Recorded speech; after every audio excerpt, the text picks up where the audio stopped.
People have asked me in the past, well, what is your perfect video game, Jim? You keep complaining about all these practices. What's the perfect video game? What's your ideal video game? That's the wrong question. Go rewatch the Jimquisition episode titled The Perfect Pasta Sauce. There is no perfect video game. There is no ideal formula. If there's one thing I've criticised the game industry for, the so-called AAA industry for, consistently, over the years, it's its short-sightedness. That's the one thing I've harped on for as long as I can remember. The industry can't see as far as its fucking nose. And that's an issue. There doesn't need to be a perfect game, no such thing exists. There needs to be a major attitudinal shift within the AAA culture. A shift that might not even be possible in publicly traded corporations. But this grasping need for short-term gains, that's the issue. It's not about individual games, it's about an actual culture. A culture that sees money immediately and damns any long-term consequences. And we're seeing this again with live services. The industry thinks it's found another perfect formula, a circle of money. But what they don't realise is that circle,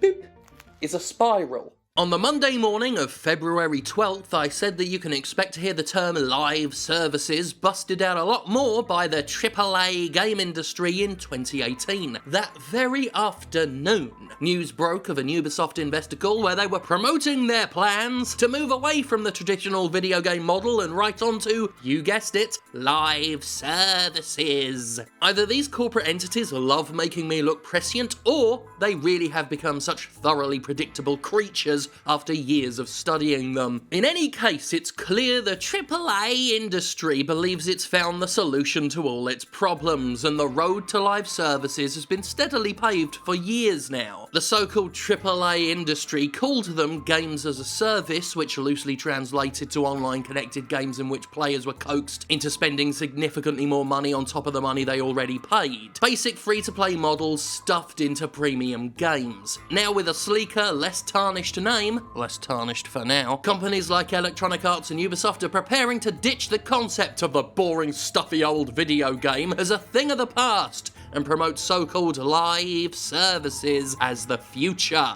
They're not even being subtle about it. Ubisoft literally has a slide in its live service presentation where it distinctly puts games in the past column, relegating the concept to history. Ubisoft apparently doesn't consider video games as an idea relevant in this day and age. Now it's all about those live services. The idea, as Ubisoft quite clearly showcases, is to release fewer games, worry far less about sales figures, and focus on making a lot more money out of the same users. And it's not hard to see why.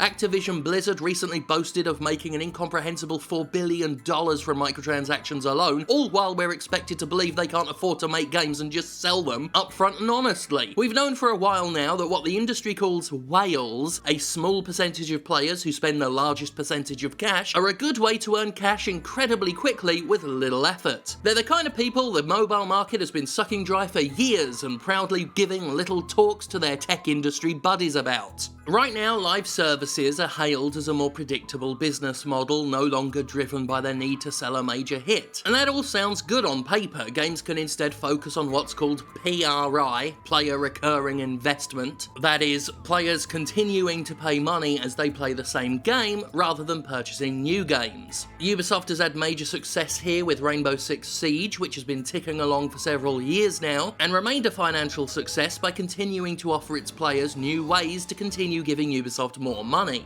Words like lifetime value, high user engagement, and recurring revenue all basically allude to this same principle. The principle of keeping players hooked onto a smaller number of games rather than attempting to create new properties, find potentially untapped markets, and do what game publishers used to do: publish games. For right now, it's working. Activision Blizzard is sitting on enough money to sustain Overwatch as a free-to-play game basically forever, and Electronic Arts is making almost 40% of its money from DLC, microtransactions, season passes, and all the other little ways in which AAA games started chipping away at wallets years ago. At present, it has, as Yves Guillemot quite bluntly puts it, the potential to deliver prodigious value for our shareholders, as players are looked at not simply as customers, but as money udders to be milked each with what companies call a lifetime value. That is to say, how valuable a player is to the game, how long they'll stick around, and how much they'll be spending while they do it. None of these ideas are exactly new, it's just that major publishers are finally being quite explicit about the whole thing and are no longer attempting service-based games incrementally. Having seen the dollar signs, they're now charging full bore into the live service model, and today, for a change, we're going to ignore the moral and ethical issues associated with the exploitation of turning players into payers, and instead focus on the sustainability and stability of a live service future. To put it as bluntly as Guimo,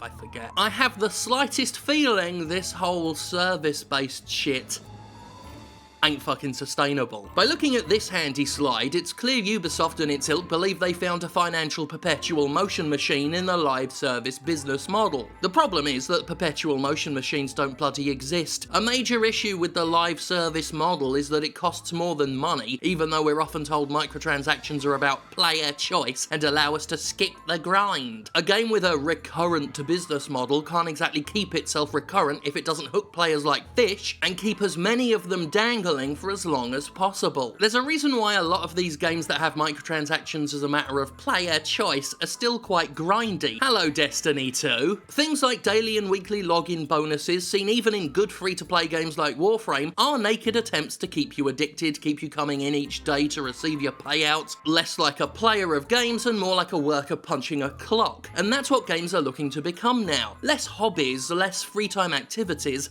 but work. Live services are called recurrent business models by major publishers, but I think of a more accurate term for them: addiction-based models. We're already seeing it from AAA developers like Konami. I mean, we can still call them a game publisher, right? Their recently released pile of shit, Metal Gear Survive, on top of expecting you to pay $10 for a new save slot, no seriously, feature daily rewards and daily challenges for continuing to play. That's why you'll be seeing even single-player focused games have strict online-only requirements, even on consoles where the piracy excuse just doesn't hold up. These demands for online connectivity aren't DRM in the least, they're part of the addiction-based model. Gotta log in, gotta get that daily bonus, gotta keep building off that initial reward, that feel-good factor of getting given stuff, to acquire more stuff. As much as I've praised Warframe, I'll admit Digital Extremes does it as well, and I've more than once felt the tug to start the game up, not so much to play it, but just to get a daily reward, which in turn keeps me around because hell, I just got something, might as well keep playing and following up. Of course, the major difference between Warframe and a lot of AAA live services is that Warframe is free to play, the developers actually listen to the players they're turning into payers, and the game is, you know, actually fucking good and worth spending some cash on. But nonetheless, the free-to-play addiction-based model has been fully snapped up by companies like Electronic Arts, Activision, Blizzard, and Ubisoft, who will no doubt insist on keeping premium prices alongside their recurrent revenue for as long as they can, as well as, of course, the digital deluxe editions, the season oh, you get the point by now. We're entering an age where games aren't games anymore, they're jobs, except these are jobs in which you're the one doing the work and paying to do it. But what happens when every major publisher attempts to turn their products into live services? What happens when every publisher has more than one live service to shove down our throat? One thing they appear to have forgotten is that time isn't infinite. There are only so many hours in the day and only so many people in a day with hours to spend. What's more, as companies decide not to create new games and find fresh audiences, they're banking on making lots of money from an insular audience that doesn't really expand. And in what world is all that gonna last? I, for one, certainly don't have the time to pour into half a dozen live service games, and part of my job is quite literally playing games. Right now I've got Warframe as my live game of choice because it's free and it's good, but I've quickly abandoned other games with similar models. Destiny 2 had my attention until I beat the short campaign and realised there was nothing to do but keep farming and spending. I uninstalled the boring and money-grubbing Metal Gear Survive within a day of downloading it, and swiftly moved on to playing Pinstripe, a short story-based puzzle game that felt like a salve on a wound. A game with a real story and an ending and everything that charged an upfront price, and that was that. That's what I have time for. That's what adults with real-world jobs have time for. Publishers are in for a rude awakening if they think this new model will solve all their problems, because they're gonna brush up against a major barrier in their way: reality.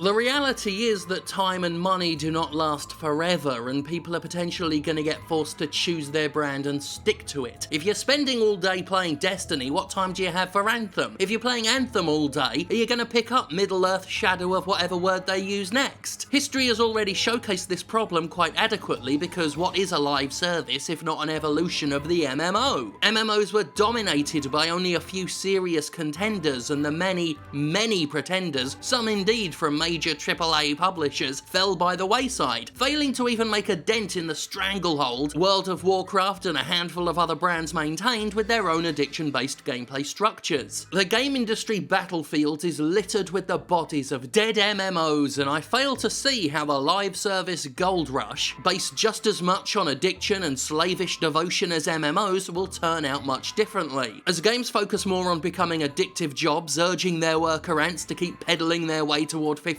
million merits, the only difference between the AAA games and the MMOs will be the replacement of a consistent subscription fee for a dizzying array of microtransactions that present, what was it again? Prodigious value for our shareholders. Not for you, for the shareholders. But I just can't help but feel the prodigious value can't last. I mean, gold rushes never do. Last generation, it was all about trying to copy Call of Duty, because big publishers are constantly under the impression that if you copy something already successful, you'll also copy its success. But that doesn't happen, because people already had Call of Duty, so why would they want another variant on the brown military shooter that looked a bit like Call of Duty but clearly wasn't Call of fucking Duty? Most first-person shooters failed to make significant money last gen despite there being so many of them, for the same reason that I feel live services are just a big juicy bubble that will leave a lot of studios absorbed, shut down, or otherwise completely fucked when it bursts. People will find their live service of choice and stick to it, leaving the copiers and the clones out in the cold, and as I've said before, market leaders lead.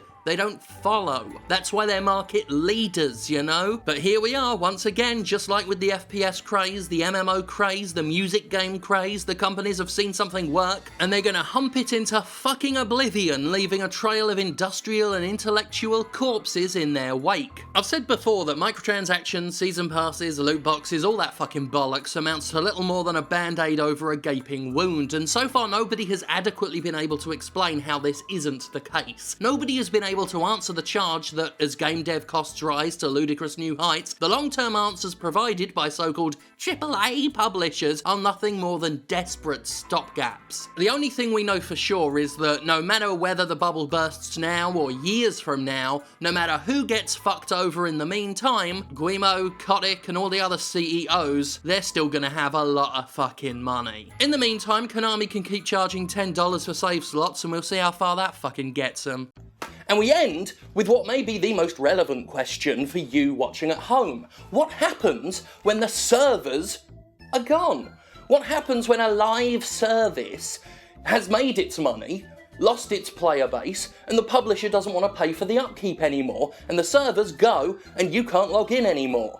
Well, we already know what happens, because there are many accounts of this happening in the past. The answer is, you're fucked. I mean, just recently, Tony Hawk's Pro Skater 5, terrible enough as it is, went on sale on the PlayStation Network. Hooray! A sale! So people bought it, and then realised most of its core features were locked behind online servers that Activision had switched off. And it remained on sale.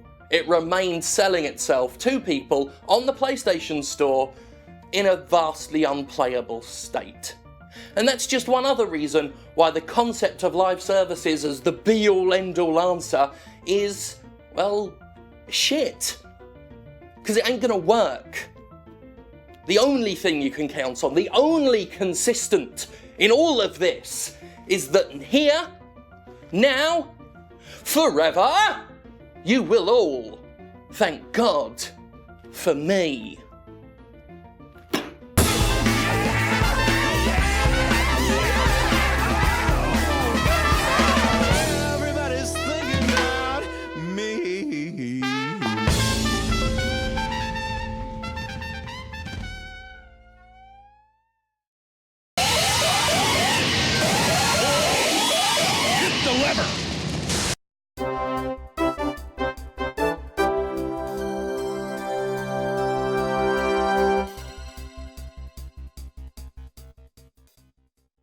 Hello and welcome to Fuck Konami News, all the news that's make the pizza say hit the lever.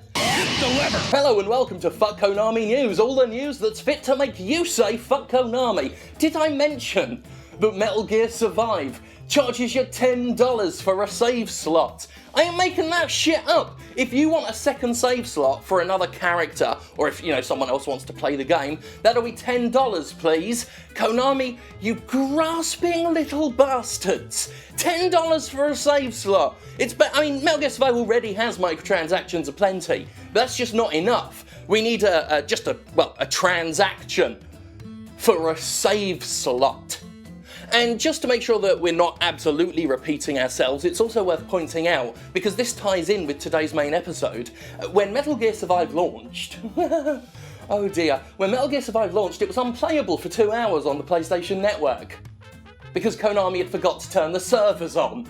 So much for a live service. That's one thing about these requirements for online connectivity. I've said this years ago before as well. If you expect the player to always be online, the least you could do is always be online as well, you fucks. Hit the lever! Metal Gear Survive is total dog shit though. Total dog shit. And yeah, fuck Konami.